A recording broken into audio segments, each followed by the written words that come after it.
Welcome to Comfort Crime with Lindsay Sanchez, a cozy mystery podcast where no actual crimes have been committed. Today, I am so excited to introduce Murder on Maple Mountain, our new cozy mystery that we'll be following chapter by chapter, week by week. 28-year-old Georgia Lennox traded her stable job and the respect of everyone who thought she was wasting her time playing in the dirt for seeds and soil, determined to transform her childhood home into a thriving flower farm. With barely enough sales to cover costs and the shady local garden center blocking her at every turn, she was one bad season away from crawling back to her old life. But Georgia wasn't ready to give up on her dream of bringing beauty and joy to her small mountain town, even if no one else believed in her. When her elderly neighbor suddenly dies of what looks like natural causes, Georgia can't help but notice that some details don't add up. With her farm on the brink of failure and a murderer possibly in the shadows, Georgia must unearth the deadly secrets buried in Maple Mountain soil, save her farm, and catch a killer before her dreams, or worse, her life, are cut down before either of them have a chance to truly bloom. If you're new here, welcome! And feel free to start here with Murder on Maple Mountain, or if you'd like to first listen to the short story prequel, feel free to go to Season 1, Chapter 1. The link will be in the show notes. For everyone else, let's get started.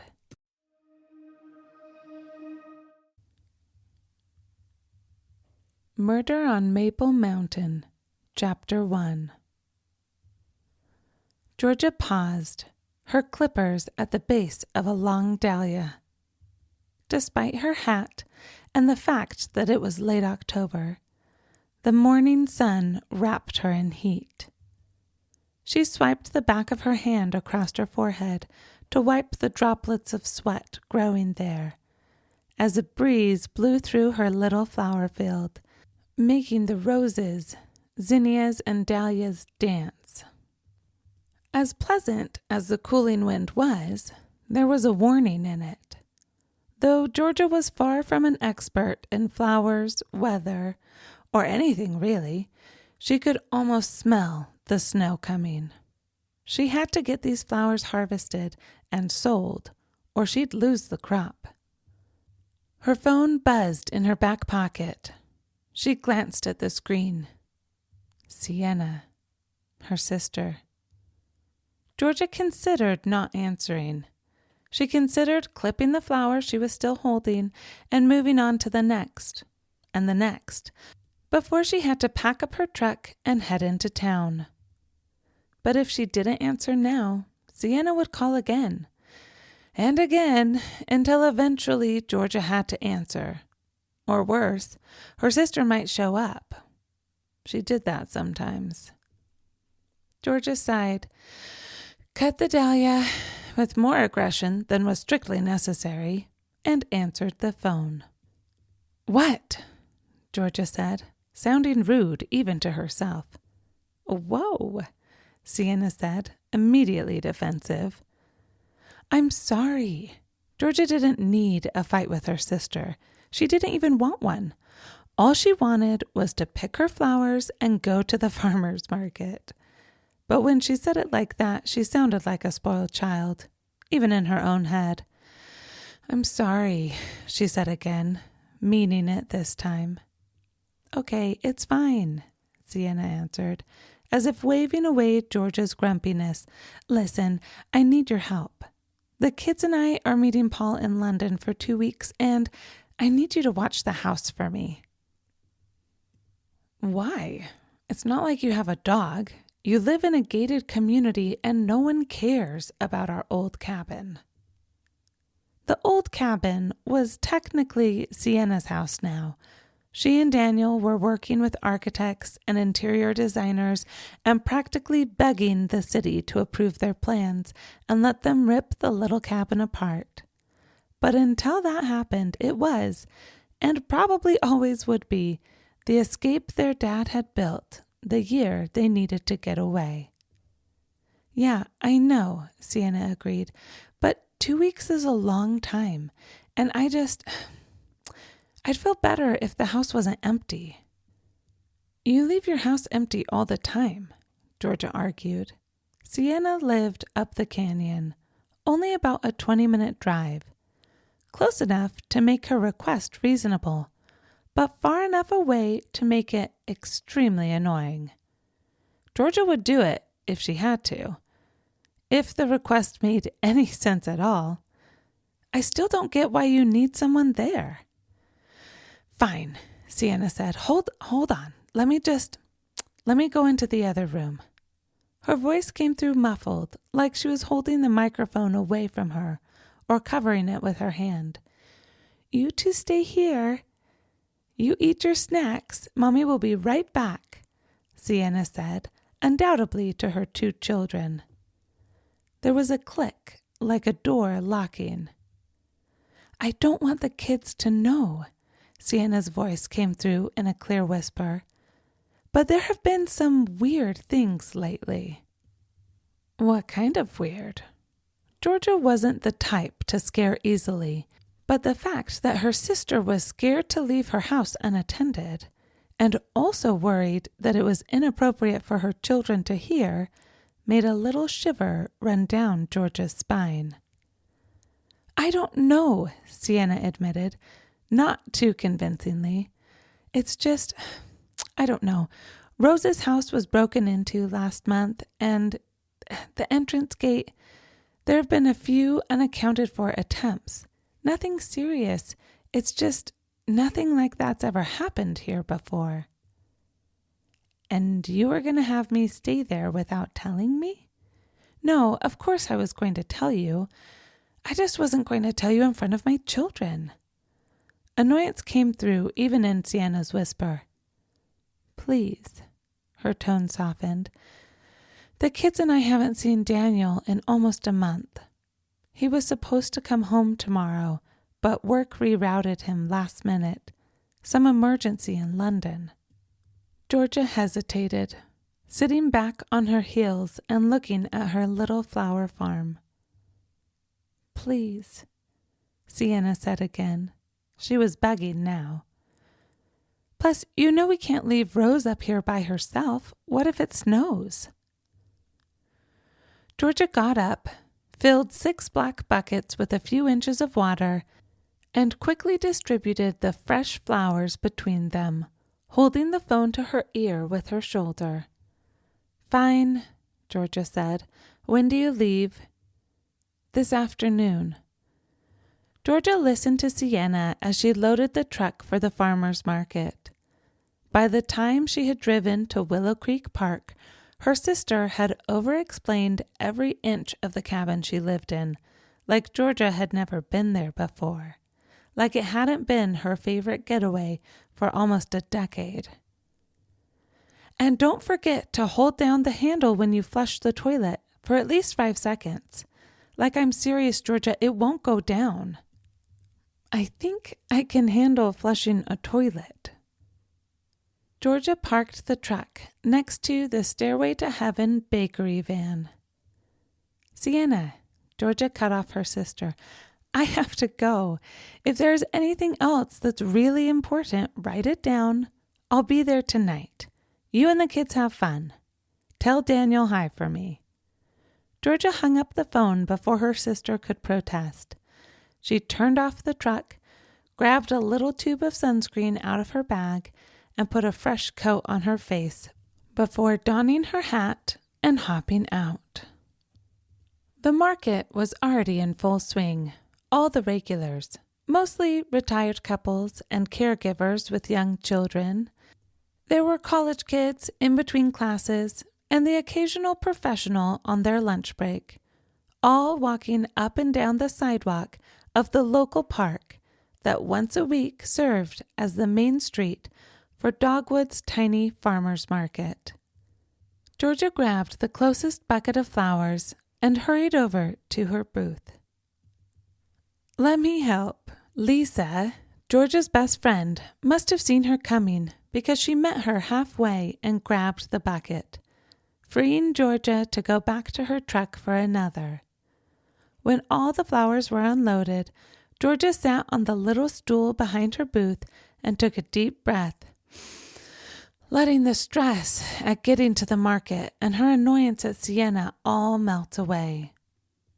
This tiny farmer's market made Thursday her favorite day of the week, and she wasn't about to let Sienna's spontaneous trip to London ruin it. "What are you doing here?" Georgia nodded at the bakery booth next to her, the shelves of cupcakes and the scent of freshly baked bread reminding her that she'd been so distracted by her sister's phone call that she'd forgotten to pack a lunch. "Haven't you heard? I own a bakery." But Lisa must have sensed that Georgia wasn't in the mood for too much teasing, because she gave Georgia a wry smile and held up her hands. "I burned myself this morning. Fred insisted I take some time out of the kitchen. He made me come instead of Amelia. He wants to train her on the glaze for lemon poppy seed bundt cakes anyway."